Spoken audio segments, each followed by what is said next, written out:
Joining us now for the Coors Light Cold Hard Facts, Kirk Herbstreit from College Game Day. You know, it's only 133 days until the day that Kirk and I equate with Christmas, the first day of college football season. Right. Hey, look, I know you just got your taxes filed and you could change your mind a little bit, but let's get some predictions for the BCS conferences right now. Let's start. A lot of new coaches in the ACC. What do you see in the ACC? Well, I think this is going to be exciting on both sides. I think Virginia Tech has an opportunity, and I know that Virginia Tech obviously going through quite a bit right now as a community. Once they're able to recover and Frank Beamer is able to bring his team together, I look for them to have a heck of a football team. I think their defense will be one of the best in the ACC. Brandon Orr will carry the offense. Sean Glennon now has experience. And, you know, on the other side, I think Clemson will be the team to prevail. I know Boston College and Florida State are out there. I just like the team speed and the way Tommy Bowden's been able to recruit. I think their defense is healthy now. They hit the two best backs, arguably, in the ACC, in Spiller and Davis. I think Clemson and I think Virginia Tech win those two divisions. What about the Big East, Kirk? I think the Big East obviously is wide open. Look for improvement from Pitt in South Florida. It's always going to come down to Louisville, West Virginia, and Rutgers. And looking at the schedules again right now, I'm going to give an early lean to Rutgers. Mike Teal is an experienced quarterback. Ray Rice is ready to take over in the backfield.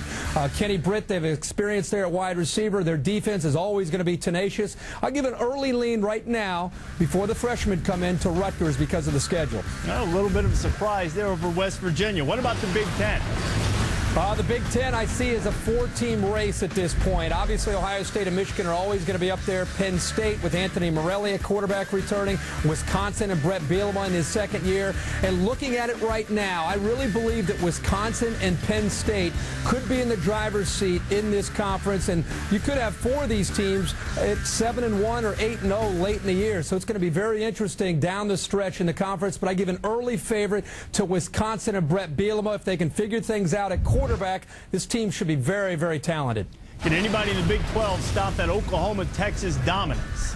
I think, yeah, looking at this on paper, I think Oklahoma and Texas are possibly top 5 teams by the end of the year. You look at their schedules, whoever wins the game in the Red River Shootout should have an outstanding chance of running the table. So obviously every year a lot is at stake in that game.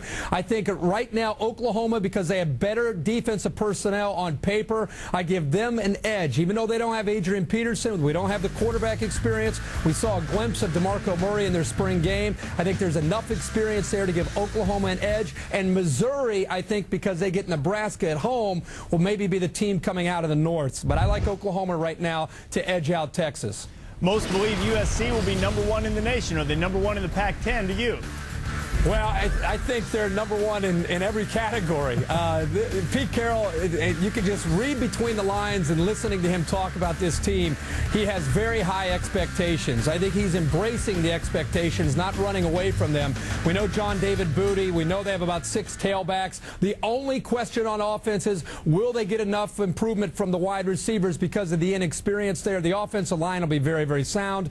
And then on the other side, what more can you say? It's the best defense in all of college football. 10 of the 11 returned from a year ago when they were one of the best. I think this will be Pete Carroll's fastest, most athletic defense that he's had since he's been there. Enough said. SC's the team to beat not only in the Pac-10 but in the entire country. And what about the SEC? Reigning national champions hail from that conference.